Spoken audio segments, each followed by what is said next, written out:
हमारी पृथ्वी भले ही ठोस दिखती हो, लेकिन सतह के नीचे ये बहुत एक्टिव है। पृथ्वी की ऊपरी परत, जिसे क्रस्ट कहते हैं, एक ठोस टुकड़ा नहीं है। इसे एक विशाल जिगसॉ पजल की तरह इमेजिन करो, जिसके बड़े बड़े टुकड़ों को टेक्टोनिक प्लेट्स कहते हैं। ये प्लेट्स हमेशा हिलती डुलती रहती है, धीरे धीरे एक दूसरे से रगड़ खाती रहती है। जहां ये प्लेट्स मिलती है, उन लाइंस को फॉल्ट लाइंस कहते हैं। एक टेबल इमेजिन करो जिस पर कुछ चीजें रखी है। अब टेबल को धीरे से हिलाने का इमेजिन करो, चीजें थोड़ा हिलेंगी, है ना? भूकंप के दौरान भी ऐसा ही होता है। जब टेक्टोनिक प्लेट्स हिलती हैं, तो जमीन हिलने लगती है। ये हिलना, जिसे हम भूकंप के रूप में महसूस करते हैं, इन फॉल्ट लाइंस के साथ जमा हुई ऊर्जा को पृथ्वी के रिलीज करने का तरीका है। भूकंप छोटे, बमुश्किल ध्यान देने योग्य झटके हो सकते हैं, या वे शक्तिशाली घटनाएं हो सकती हैं जो व्यापक क्षति का कारण बनती है। भूकंप की ताकत रिक्टर स्केल नामक स्केल का उपयोग करके मापी जाती है। स्केल पर संख्या जितनी अधिक होगी, भूकंप उतना ही तेज होगा। भूकंप कैसे आते हैं, यह समझना उनके प्रभाव को समझने और उनके आने पर सुरक्षित रहने का तरीका सीखने की दिशा में पहला कदम है। टेक्टोनिक प्लेट्स का हिलना भूकंप का प्राथमिक प्राकृतिक कारण है। जैसे जैसे ये विशाल प्लेट्स एक दूसरे के खिलाफ धक्का देती हैं, फॉल्ट लाइंस के साथ भारी दबाव बनता है। आखिरकार यह दबाव बहुत ज्यादा हो जाता है और प्लेट्स फिसल जाती हैं या टूट जाती है, जिससे भूकंपीय तरंगों, साइज्मिक वेव्स के रूप में ऊर्जा निकलती है। ये तरंगें पृथ्वी से होकर गुजरती हैं, जिससे जमीन हिलती है। हालांकि टेक्टोनिक मूवमेंट सबसे आम कारण है, अन्य प्राकृतिक घटनाएं भी भूकंप को ट्रिगर कर सकती हैं। उदाहरण के लिए ज्वालामुखी विस्फोट, पृथ्वी की सतह के नीचे से पिघली हुई चट्टान और गैस के निकलने के कारण जमीन को हिला सकते हैं।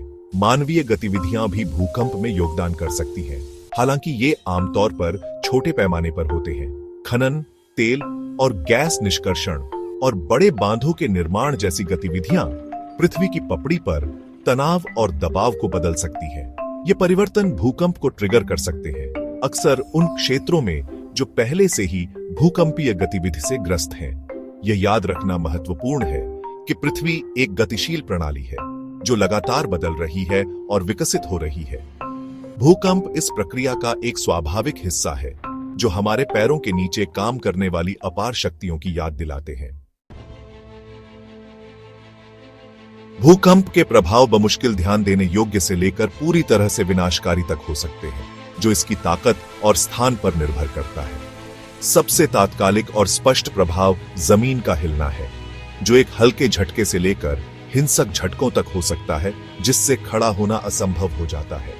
यह झटकों इमारतों को हिला सकता है, दरार डाल सकता है या पूरी तरह से ढा भी सकता है। सड़कें और पुल टूट सकते हैं और उखड़ सकते हैं, जिससे परिवहन मार्ग कट जाते हैं। भूकंप विशेष रूप से पहाड़ी क्षेत्रों में भूस्खलन को भी ट्रिगर कर सकते हैं, जिससे घर और समुदाय कई टन मिट्टी और चट्टान के नीचे दब जाते हैं। तटीय क्षेत्रों में भूकंप सुनामी का कारण बन सकते हैं, विशाल लहरें जो समुद्र के पार हजारों मील की यात्रा कर सकती हैं।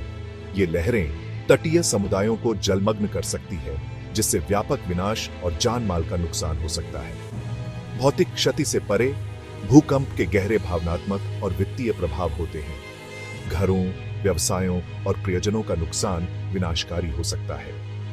एक बड़े भूकंप से पुनर्निर्माण और उभरने की लागत बहुत अधिक हो सकती है।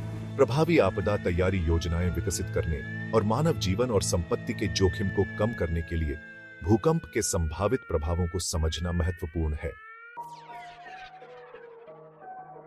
सेक्शन 4, भारत का भूकंप से सामना।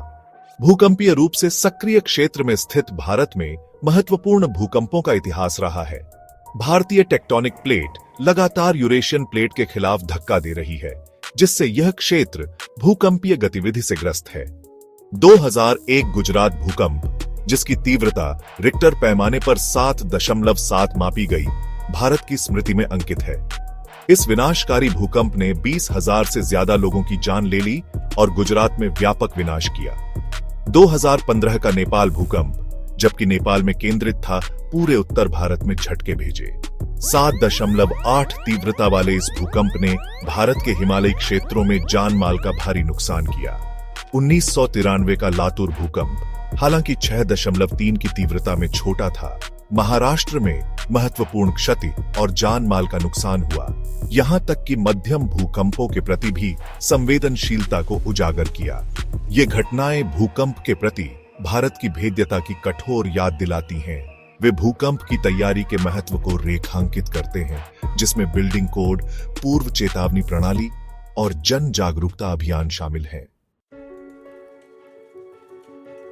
सेक्शन 5, जमीन हिलने पर सुरक्षित रहना, भूकंप की तैयारी। भूकंप एक प्राकृतिक घटना है जिसे हम रोक नहीं सकते, लेकिन हम उनके प्रभाव को कम कर सकते हैं। भूकंप के दौरान सुरक्षित रहने के लिए तैयारी महत्वपूर्ण है। एक योजना बनाना महत्वपूर्ण है। अपने घर में सुरक्षित स्थानों की पहचान करें। आवश्यक आपूर्ति के साथ एक आपातकालीन किट तैयार करें। भूकंप के दौरान मजबूत फर्नीचर के नीचे कवर लें। बाहर हो तो इमारतों से दूर जाएं। चोटों की जांच करें और प्राथमिक उपचार प्रदान करें। आफ्टर शॉक्स से सावधान रहें। आपातकालीन जानकारी के लिए रेडियो सुनें। इन उपायों से हम सुरक्षित वातावरण बना सकते हैं। तैयारी केवल भूकंप से बचने के बारे में नहीं है, यह बाद में फलने फूलने के बारे में है।